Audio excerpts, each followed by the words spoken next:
October 1988. The Plaza Hotel, 5th Avenue and Central Park South, New York City. Workers in coveralls move through the Oak Room, prying century-old brass fixtures from mahogany walls. The Palm Court, where society has taken tea for 80 years, echoes with the sound of drills. In the Grand Ballroom, chandeliers that witnessed 1,000 debutante balls are being cataloged for auction. The most famous hotel in America isn't being renovated. It's being gutted for cash. A man named Donald Trump owns it now. He paid $407 million, the highest price ever paid for a hotel. He financed it almost entirely with debt. The interest payments alone are $40 million per year. The Plaza generates maybe $20 million in profit. The math doesn't work. It never worked. Trump knew it when he signed the papers. This is the story of the Plaza Hotel, the crown jewel that everyone wanted to own and nobody knew how to save. A palace built to prove America had arrived, then hollowed out by everyone who touched it. A children's book fantasy built on ruthless capitalism. The hotel that symbolized wealth while constantly teetering on bankruptcy. Where a little girl named Alois lived in a children's book, and where real people fought, schemed, and destroyed each other over 18 stories of French Renaissance architecture. Still standing at the corner of 5th Avenue, still beautiful, still cold, 5th Avenue at 59th Street was the edge of civilization. Central Park stretched to the north, a wilderness in the middle of Manhattan, completed just 40 years earlier. To the south, 5th Avenue descended toward the financial district through neighborhoods of brownstones and modest commercial buildings. The city was expanding, but this corner, where Central Park met the avenue, was a boundary. North of here was uncertain. New York City in 1907 was in the middle of explosive, chaotic growth. Immigration from Europe was at its peak. 2 million people lived in Manhattan, most of them poor, crowded into tenements on the Lower East Side. The city was the financial capital of America, but not yet the cultural capital of the world. That ambition required symbols. The Waldorf Astoria had opened on 5th Avenue at 34th Street in 1897.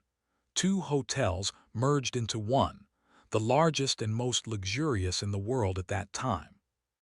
It proved that New York could compete with European grand hotels. But by 1905, it was already feeling cramped, surrounded by commercial buildings, too far downtown. The city's elite wanted something new, something north, something that would anchor 5th Avenue as the center of society and prove New York belonged in the same conversation as London and Paris. The site at 5th Avenue and 59th Street was perfect, directly across from Central Park, accessible but distinguished, far enough from downtown to feel exclusive, close enough to be convenient. The lot had been occupied by the New Netherlands Hotel, a modest establishment built in the 1890s. It wasn't good enough. The location deserved something grander. The developers were Bernhard Beineck, a German immigrant who'd made a fortune in the silk trade, and Fred Sterry, a hotelier who'd successfully run the Homestead Resort in Virginia. They weren't aristocrats, they were businessmen with aristocratic aspirations. Their vision: build the most expensive hotel in American history. Make it so opulent that European nobility would stay there. Create a palace that proved America had left behind its frontier origins. They hired architect Henry Janeway Hardenberg, who'd already designed the original Waldorf Astoria and the Dakota apartments. Hardenberg specialized in making new buildings look like they'd stood for centuries. His style, French Renaissance shade-house architecture, white brick mansard roofs, ornate facades that evoked old-world elegance. The mandate for the plaza: make it look eternal, make it look expensive. Make it look like European royalty built it. The cost was staggering: $12.5 million, roughly $420 million in today's dollars. The most expensive hotel ever constructed. The investors knew they'd never recoup it through operations alone. They were betting on prestige, on cachet, on the intangible value of owning the best. Construction began in 1905. The old New Netherlands Hotel was demolished. Foundations were dug through Manhattan bedrock. Workers, largely Italian and Irish immigrants earning $2.03 per day, laid the structure that would define luxury for a century. October 1, 1907. The Plaza Hotel opened to the public, 19 stories, 800 rooms, the largest hotel in New York. The exterior gleamed white against the October sky, French chateau architecture transported to Manhattan. The grand ballroom seated 1,500. The Palm Court featured a stained glass ceiling and live palms imported from Florida. The oak room's walls were paneled in carved German oak. Every detail screamed money.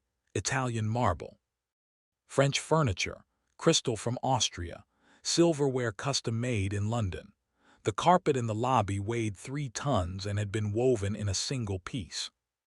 Room rates started at $2.50 per night, about $80 today. The suites cost $15.20 per night, $500.650 today. Expensive, but accessible to the merely wealthy.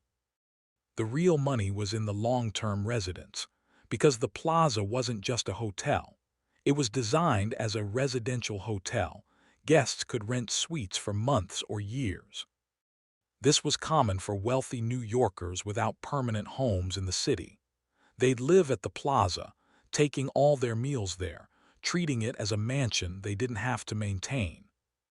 On opening night, society came to inspect what their money had built, and immediately the scandal began. Within a week of opening, the Plaza faced a crisis. New York society was at war over what the hotel represented. The problem was structural. The Plaza had been designed to be too accessible. The developers wanted to fill 800 rooms. They'd priced the standard rooms affordably enough that the merely rich could stay there, not just the aristocracy. This meant mixing old money and new money, established families and arrivistes, industrial magnates and their mistresses. The scandal that broke the dam involved Alfred Gwynne Vanderbilt. Vanderbilt was 30 years old, heir to one of America's greatest fortunes. He divorced his first wife in 1908, scandalous enough, and was openly living at the Plaza with his new wife, Margaret Emerson, a widow he'd married mere months after the divorce. New York society was divided. Half thought Vanderbilt's behavior was disgraceful. Divorced people shouldn't be welcomed in respectable establishments. The other half thought the critics were hypocritical prudes. Everyone had an opinion. The Plaza became ground zero for a larger cultural battle. What were the rules for the new American aristocracy? Did old moral codes apply to people with unlimited money? The hotel's management tried to stay neutral. They welcomed anyone who could pay.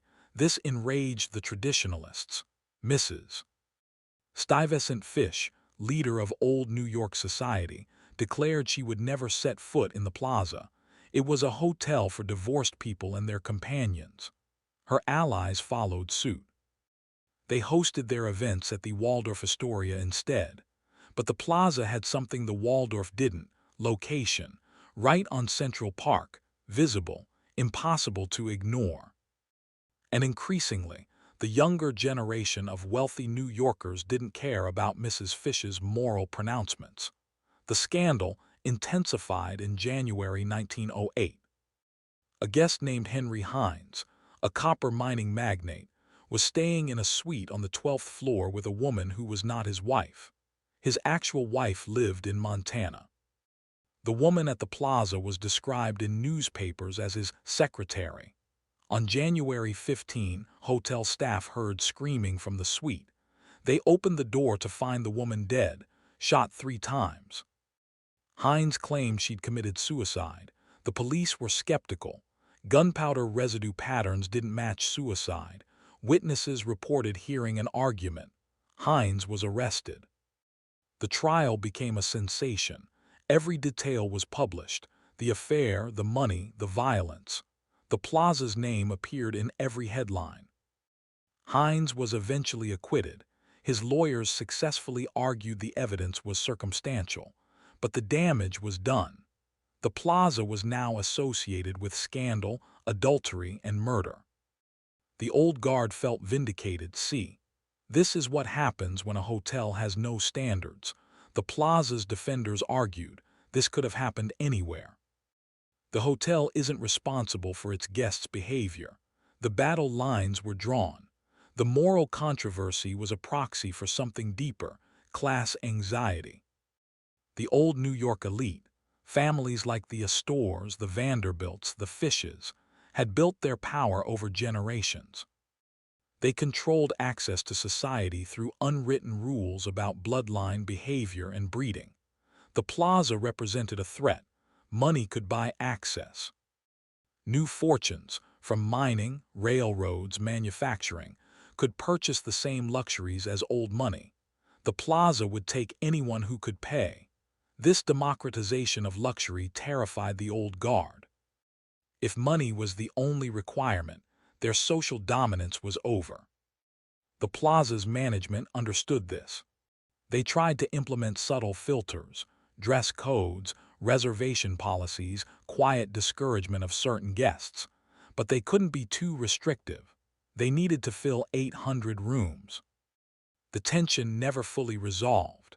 The Plaza became a space where old money and new money mixed uncomfortably, where the rules were unclear, where everyone was performing wealth, but nobody was quite sure who belonged. This made it perfect for New York in 1907, a city transforming, unsure of its identity, caught between European aspiration and American pragmatism. The Plaza embodied that uncertainty. By 1910, the moral panic had subsided. The Plaza had survived its scandalous opening and established itself as the preeminent hotel in New York. The next 3 decades, 1910 to 1940, represented the Plaza's golden age, when it was the center of New York society, when it actually functioned as its architects intended. When the fantasy matched reality, the Oak Room became the epicenter of New York power. Dark wood paneling absorbed sound, making conversations private even in a crowded room. Business meetings happened over lunch. Political deals were brokered over dinner. The Oak Room was where decisions that shaped the city actually occurred. Only men were allowed until 1969. This wasn't explicitly stated, it was simply understood. Women could dine in the Palm Court. The Oak Room was for serious matters. Serious matters required men. The Palm Court became the opposite, a space for being seen. The stained glass ceiling filtered sunlight into golden warmth. Live palms created an atmosphere of tropical elegance. Society women took tea there in the afternoons, 3 p.m. to 5 p.m. every day like clockwork. The ritual was precise: finger sandwiches, pastries, tea in silver service, and the performance of wealth. Who sat where? Who was acknowledged? Who was ignored? The Palm Court was a theater where social hierarchies were enacted daily. The Grand Ballroom hosted the events that defined a season. Debutante balls, charity galas, society weddings. If it mattered to New York's elite, it happened in the Grand Ballroom. The ballroom could seat 1,500 for dinner. The chandeliers were Austrian crystal. The ceiling was detailed in gold leaf. Everything was designed to overwhelm, to make attendees feel they'd entered a palace. By 1920, over 200 people lived permanently at the Plaza. This was common in luxury hotels of the era. Wealthy people, particularly elderly widows and unmarried adults, found it more convenient to live in a hotel than maintain a townhouse. The Plaza provided everything: meals, housekeeping, laundry, social events. It was a self-contained aristocratic ecosystem. Some residents lived there for decades. They treated their suites as homes. They knew the staff by name. They had standing reservations in the restaurants.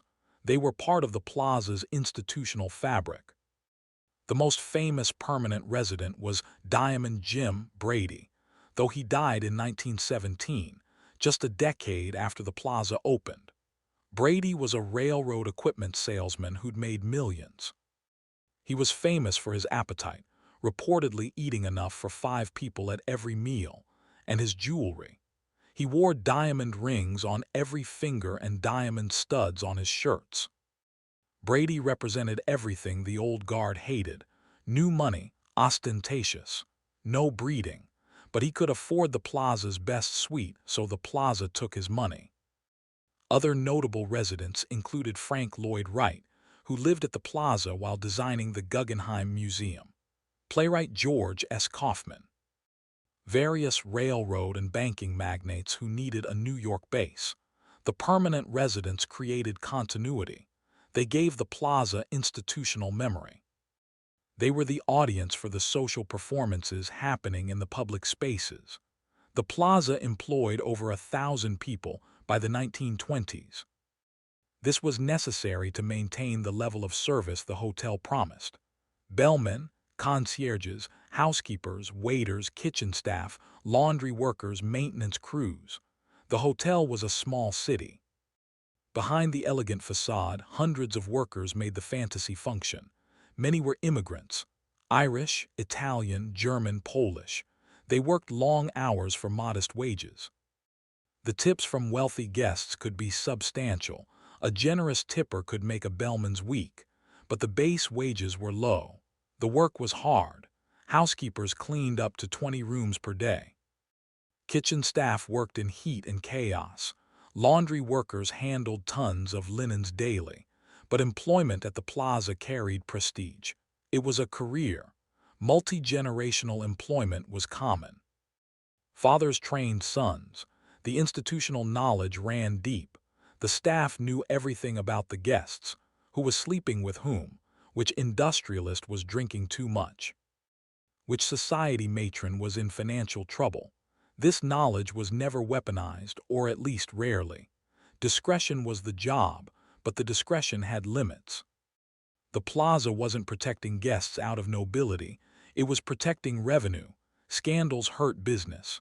Silence was profitable.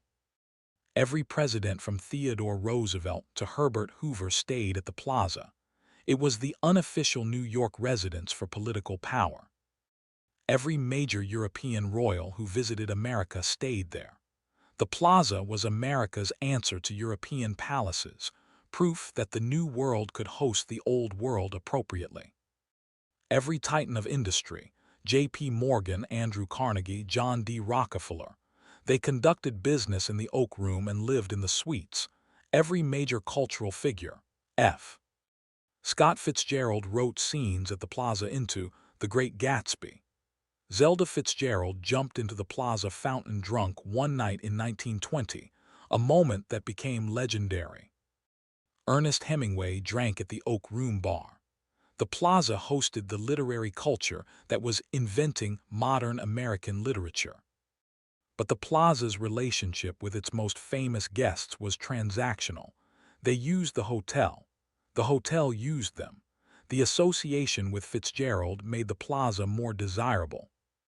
Fitzgerald's drinking and chaotic behavior made him a liability.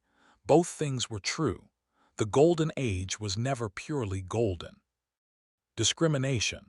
The Plaza maintained informal policies excluding black guests until the 1960s. This wasn't written anywhere. It was practiced through no vacancy responses and steering black guests to more appropriate hotels. Jewish guests faced subtler discrimination. They could stay at the Plaza, but certain social events excluded them. The Grand Ballroom hosted society events that had unwritten racial and religious exclusions. The Plaza provided the space. The organizations made the rules. The hotel claimed neutrality. Labor exploitation. Workers were paid minimal wages while the hotel charged premium rates. The gap between the wealth flowing through the Plaza and the wages paid to maintain it was obscene. Union organizing attempts in the 1920s and 1930s were crushed. Workers who tried to organize were fired and blacklisted. The Plaza hired labor spies to identify organizers. Strikes were broken through replacement workers and police intervention. Financial instability. Despite the glamour, the Plaza was never particularly profitable. The operating costs were enormous. Maintaining the building, paying staff, servicing debt, it consumed most revenue. The Plaza survived its first 3 decades through prestige, not profit. It was a trophy asset. Owners accepted low returns because they wanted to own the most famous hotel in New York. But that model required owners who valued prestige over profit. And as economic realities shifted, that became unsustainable. October 1929, the stock market crashed. Within months, the American economy collapsed. Banks failed. Businesses closed. Unemployment soared. The wealthy, the Plaza's core clientele, watched fortunes evaporate. The Plaza was immediately vulnerable. The hotel's business model depended on wealthy guests who could afford premium rates. When those guests lost their money, they stopped staying at luxury hotels. Occupancy rates dropped from 80% to below 40% within a year.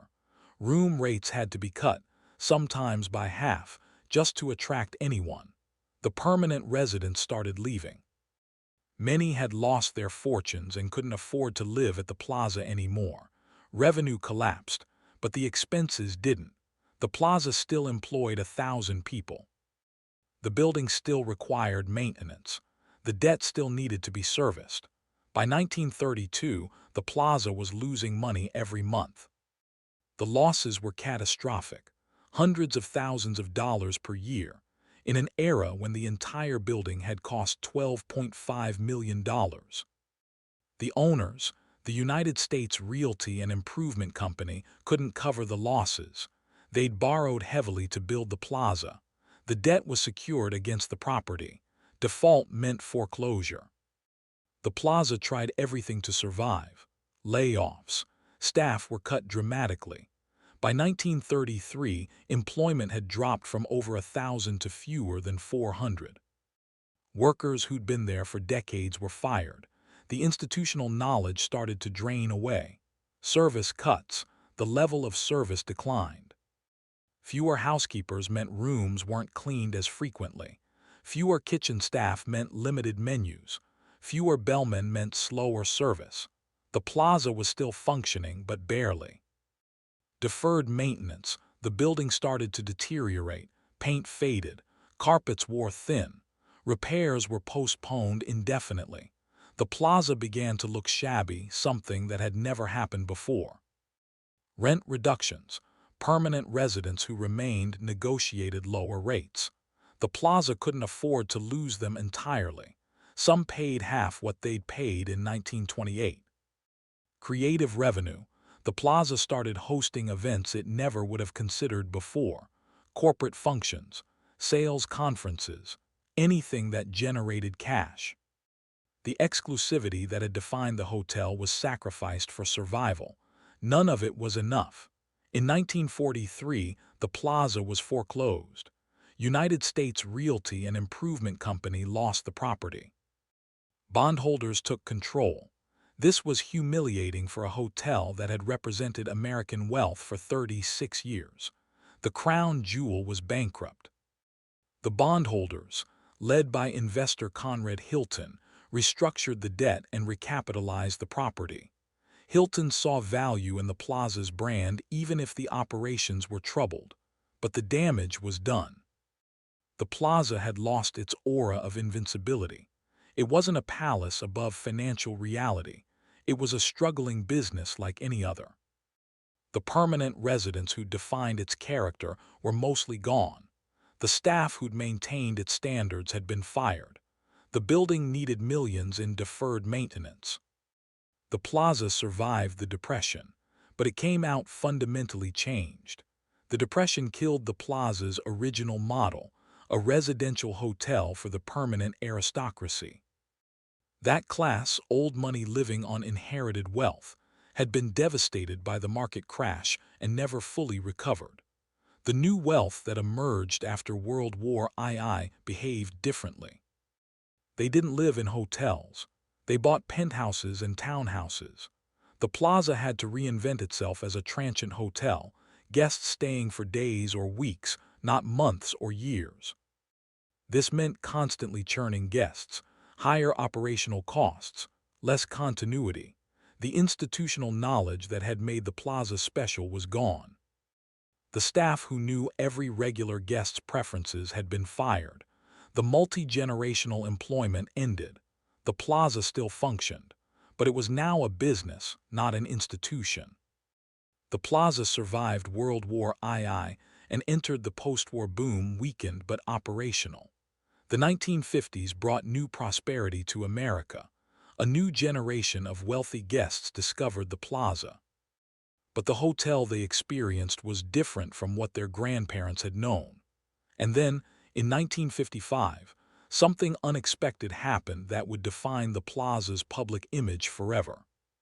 K. Thompson published Eloise in 1955. It was a children's book about a 6-year-old girl who lived at the Plaza Hotel with her nanny, her dog, and her turtle. Eloise was precocious, mischievous, and utterly charmed by the Plaza. She roller skated through the halls. She took the elevator up and down just for fun. She knew all the staff. She treated the Plaza as her personal playground. The book was illustrated by Hilary Knight.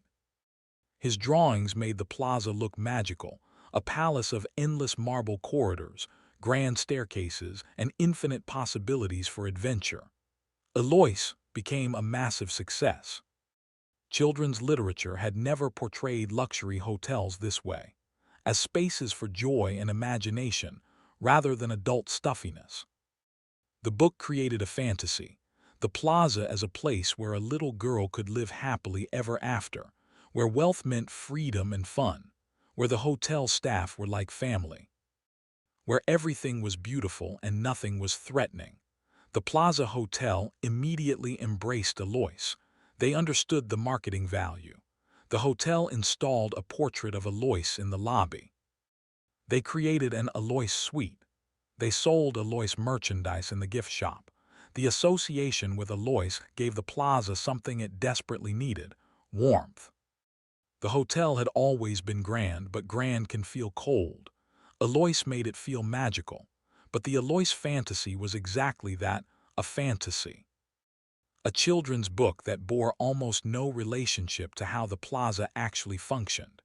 Real children didn't live at the Plaza. The permanent residents were mostly elderly or middle-aged. The hotel wasn't designed for children.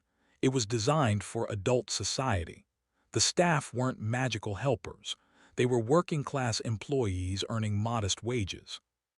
They were professional, but they weren't family.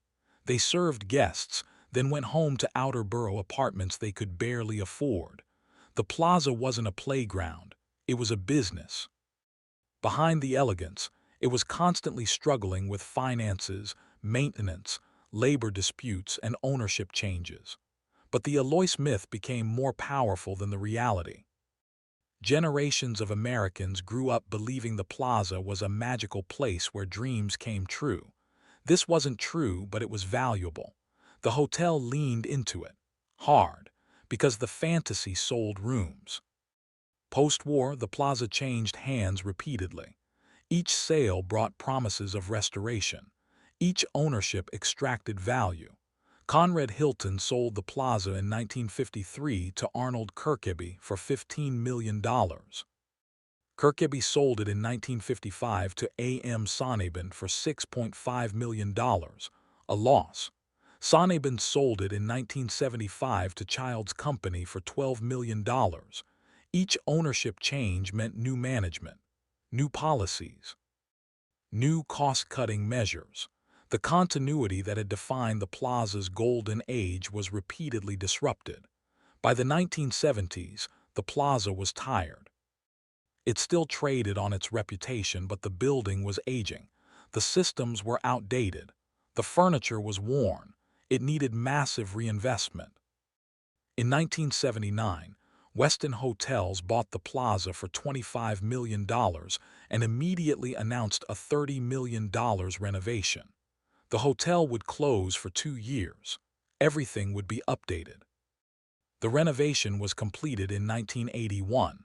The Plaza reopened looking spectacular, updated systems, restored public spaces. The building gleamed again. Room rates increased dramatically.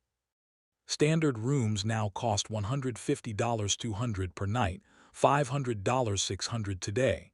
The clientele changed. More tourists, fewer permanent guests. The Plaza became a destination hotel for people wanting to experience luxury temporarily. The business was better. The occupancy rates recovered. But something intangible had been lost with each ownership change. Donald Trump purchased the Plaza Hotel for $407.5 million. At the time, it was the highest price ever paid for a hotel. Trump announced the purchase at a press conference like a conqueror displaying spoils. He called the Plaza the most important hotel in the world and promised he'd make it even greater. The price was absurd. Hospitality industry analysts immediately questioned it. The Plaza generated maybe $20 million per year in profit. At $407 million, even with very low interest rates, the debt service would consume everything. But Trump didn't buy the Plaza for profit. He bought it for status. The Plaza was the crown jewel. Owning it made him important. It was the ultimate trophy. He financed the purchase almost entirely with debt, $425 million borrowed from a syndicate of banks. His personal investment was maybe $20 million. The rest was leveraged. The loan terms were brutal, $40 million per year in interest payments. The Plaza had never generated that much in profit, ever. Trump knew this. The banks knew this. Everyone involved understood the math didn't work, but Trump had convinced the banks he was a genius. They believed his other properties would subsidize the Plaza. They believed his brand would increase revenue. They were wrong. Trump immediately began changing the Plaza. His stated goal, make it more profitable. His actual approach, extract every dollar possible immediately. Staff cuts. Trump fired or laid off hundreds of employees. Senior staff who'd worked there for decades were terminated. Trump replaced them with younger, cheaper workers. The institutional knowledge, what remained after previous ownership changes, was deliberately destroyed. Trump didn't value it. He valued cost reduction. The condominiums. Trump announced a plan to convert the upper floors of the Plaza into condominiums. He'd sell private residences for millions each. This would generate immediate cash. The conversion required gutting the upper floors. Historic rooms were demolished. The layout was reconfigured. The Plaza was no longer purely a hotel. It was becoming a mixed-use building. Preservation groups protested. The Plaza was a designated New York City landmark. The exterior was protected, but the interior wasn't. Trump could do what he wanted inside, and he did. Rooms that had existed since 1907 were erased. The history was demolished for profit. The Oak Room changes. Trump briefly closed the Oak Room for renovation, then reopened it with changes. The historic paneling remained, it was protected, but the atmosphere shifted. Trump wanted it to be more accessible, less exclusive. Longtime regulars noticed immediately. The Oak Room didn't feel the same. The unwritten codes about who belonged had been disrupted. It was more democratic but less intimate. Price increases. Room rates climbed. Trump charged $300 $500 per night for standard rooms. Suites cost $1,000 $3,000. The Plaza had always been expensive, but now it was targeting only the ultra-wealthy and expense-account travelers. Regular guests, families who'd stayed there for generations, could no longer afford it. Despite the changes, the Plaza couldn't service its debt. Even with higher room rates and condo sales, the hotel was losing money. The $40 million annual interest payment was impossible to meet. Trump had to subsidize the plaza with cash from his other properties. But Trump's other properties were also struggling. His Atlantic City casinos were failing. His other real estate deals were over-leveraged. He didn't have the cash to keep subsidizing the plaza. By 1990, just 2 years after buying it, Trump was in negotiations with his lenders. He needed to restructure the debt or he'd lose the property. The banks were furious. They'd loaned Trump $425 million based on his promises. Those promises had been lies. The plaza would never generate the returns Trump claimed. In 1992, Trump surrendered operational control to his lenders. He still technically owned the plaza, but the banks controlled it. Trump's role was reduced to figurehead. He'd keep his name associated with it, but he couldn't make decisions. It was a humiliating defeat disguised as a negotiation. Trump's ownership did lasting damage to the plaza. The institutional knowledge was eliminated. The staff who understood how the hotel really worked were fired. The continuity that had survived previous ownership changes was severed. The physical history was partially erased. The condominium conversion demolished historic interiors. Rooms that had existed for 80 years were gone forever. The brand was cheapened. Trump turned the plaza into a commodity, something to be exploited for cash rather than maintained as an institution. The association with Trump's personal brand damaged the hotel's reputation. The debt became unsustainable. Trump's over-leveraging created a financial burden that every subsequent owner would struggle with. The hotel couldn't operate profitably while servicing the debt Trump had loaded onto it. The plaza survived Trump, but it came out fundamentally weakened. Workers were the primary victims. Longtime employees, some who'd worked at the plaza for 30 or 40 years, were fired to cut costs. Their severance packages were minimal. Some were in their 60s. They'd spent their entire careers at the plaza. Now they were unemployed with few prospects. The union, the New York Hotel and Motel Trades Council, fought back. They protested, filed grievances, negotiated where they could. Trump didn't care. He viewed labor as an expense to minimize, not people to respect. One former bellman, interviewed years later, said, "I worked at the plaza for 32 years. I knew every regular guest. I understood how things worked. Trump fired me to save $40,000 per year. He spent more than that on a weekend in Atlantic City." The workers who replaced the fired employees were competent but new. They didn't have the accumulated knowledge. They couldn't provide the same level of service. Guests noticed. The plaza's service quality declined noticeably during Trump's ownership. Not catastrophically, it was still a luxury hotel, but the subtle expertise that had defined Plaza service was gone. Trump lost effective control of the plaza in 1992. The banks took over. They immediately started looking for a buyer who could actually run a hotel. In 1995, CDL Hotels International, a Singapore-based company, purchased the plaza for $325 million. Trump remained a minority partner but had no operational role. CDL invested in renovations. They restored some of what Trump had degraded. Service standards improved. The hotel stabilized financially. But CDL was an international corporation, not a New York institution. They ran the plaza professionally but without particular reverence for its history. It was a property in their portfolio. A good property but not sacred. The plaza under CDL was well maintained and profitable, but it felt corporate. The magic, whatever had made it special, was harder to find. In 2004, Israeli real estate company El Ad Properties purchased the plaza for $675 million. El Ad immediately announced the plaza would close for a complete renovation. They'd convert most of the hotel rooms into condominiums.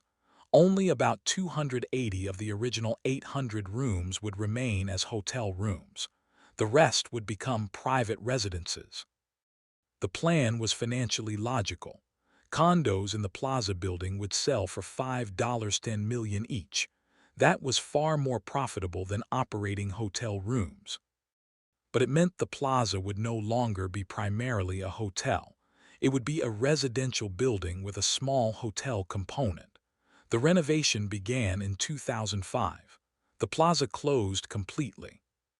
Over the next 3 years, the building was gutted and reconstructed. The Plaza reopened in 2008, right as the global financial crisis hit. The renovation had cost over $400 million. El-Ad had spent enormous sums restoring the public spaces to their 1907 grandeur. The Palm Court, the Grand Ballroom, the Oak Room, all were meticulously restored using historic photographs. The building looked magnificent, the best it had looked in decades, but only 282 hotel rooms remained. The rest of the building was private condominiums. The Plaza was no longer primarily a hotel. It was a mixed-use building where some hotel rooms happened to exist. The economics worked. The condos sold for millions. The hotel rooms commanded premium rates. El-Ad made money. But the Plaza as an institution, as a hotel that defined New York society, was effectively dead. You couldn't live there long-term as a hotel guest anymore. The permanent residents who defined its character were gone. The Plaza was now a place for short visits by wealthy tourists or residents by condo owners who'd bought their units. The ownership carousel continued. In 2012, El-Ad sold a controlling interest to Sahara Group, an Indian conglomerate, for $570 million. In 2018, Qatar Investment Authority bought the hotel component for $600 million. Each sale, each ownership change, further severed any remaining continuity. The Plaza became purely transactional, an asset to be bought and sold based on financial calculations. The Plaza Hotel's story reveals uncomfortable truths about American capitalism, cultural memory, and what we choose to preserve. Every owner of the Plaza, from the original developers to the current owners, treated it primarily as an asset to extract value from. The original developers built it knowing they'd never recoup the construction costs. They were extracting social status, not profit. Later owners extracted cash through debt, condo conversions, and cost-cutting. Nobody approached the Plaza as a long-term steward. Nobody said, "This institution matters culturally, and I'll sacrifice profit to maintain it." This isn't unique to the Plaza. American capitalism doesn't reward stewardship, it rewards extraction. Buy low, extract value, sell high. The Plaza was subjected to this logic repeatedly. The result, an institution hollowed out. The building survives, the institution is dead. The Plaza is more famous than ever, largely because of Alois. The children's book created a fantasy that persists. People want to believe the Plaza is magical. But the fantasy has nothing to do with reality. Alois never existed. Real children didn't live at the Plaza. Real workers weren't magical helpers. Real ownership was about extraction. The myth is powerful because it's comforting. We want to believe that beautiful places are beautiful all the way through. That luxury means happiness. That wealth creates magic. The Plaza proves otherwise. Behind the beautiful facade, exploitation, debt, ownership battles demolished history. Both things are true. The Plaza is beautiful and it's hollow. It's magical in photographs and it's ruthless in practice. The Plaza is a designated New York City landmark. The exterior is protected. Certain interior spaces are protected. But preservation doesn't mean continuation. The building is preserved. The institution is not. You can't preserve an institution by protecting architecture alone. Institutions require continuity, people who carry knowledge across generations. The Plaza's institutional knowledge was deliberately destroyed through repeated firings and ownership changes. What's preserved is a performance of history. The Palm Court looks like it did in 1907, but it functions completely differently.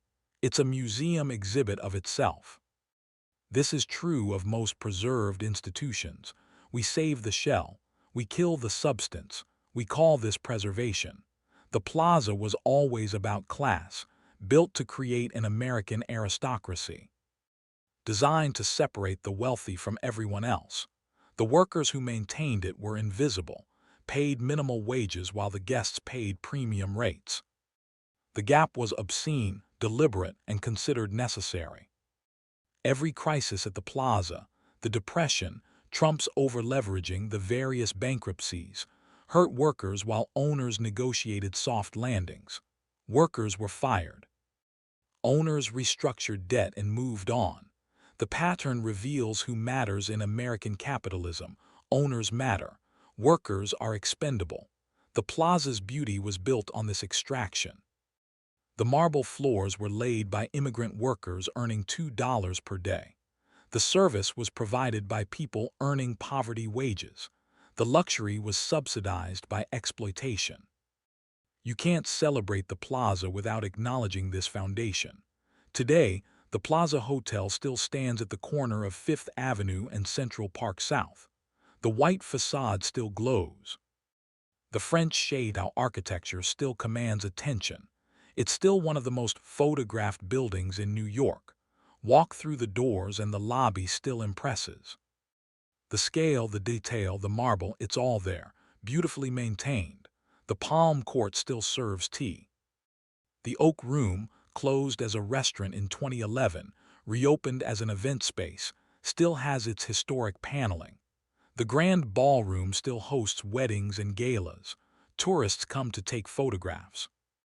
Some stay in the hotel rooms, if they can afford $801,500 per night. Others buy coffee at the ground floor cafe just to say they've been inside. The Alois portrait still hangs in the lobby. Children pose with it. Parents buy Alois merchandise in the gift shop. The fantasy persists, but walk through the Plaza with knowledge of its history and you see something different. You see a building that's been hollowed out. The upper floors are private condominiums. The hotel rooms that remain are operated by Fairmont Hotels, a corporate management company. There are no permanent residents, no institutional staff. The Plaza is beautiful and empty, elegant and cold. The crown jewel survives, but it's a crown without a kingdom, a jewel in a museum case. The Plaza reveals something essential about American memory. We preserve surfaces while destroying substance. We landmark the building. We fire the people who understood how it worked. We restore the Palm Court to 1907 perfection. We eliminate the institutional knowledge that made it matter. We create museums of our own institutions while they're still operating. The Plaza functions as a hotel, but it's really performing hotelness, acting out a role it no longer actually fills. Tourists don't notice. They see the marble, the chandeliers, the elegance. They see what they came to see. The staff no different. They're professionally trained, competent, but they're working at a hotel that happens to be in a historic building. They don't have decades of accumulated knowledge. They're employees, not institutional memory. The Plaza Hotel was built to prove America had arrived, that we could create palaces as grand as Europe's, that wealth and elegance naturally converged in our new nation. For about 30 years, 1910 to 1940, it actually worked. The Plaza was the crown jewel, the center of New York society, the place where power and elegance actually met. Then the Depression nearly destroyed it. Trump gutted it. Subsequent owners converted it into condominiums. The institution died incrementally, ownership change by ownership change, cost-cutting measure by cost-cutting measure. What remains is beautiful, meticulously maintained, perfectly preserved, and completely hollow, still standing at the corner, still gleaming white, Still the crown jewel, but crowns don't shine without someone wearing them. And the plaza has no wearer anymore, just tourists, photographs, memories of something that no longer exists. The Alois fantasy endures because we need it to. We need to believe that beautiful places are beautiful all the way through. That somewhere, magic is real. That childhood dreams correspond to adult realities. The plaza provides the fantasy.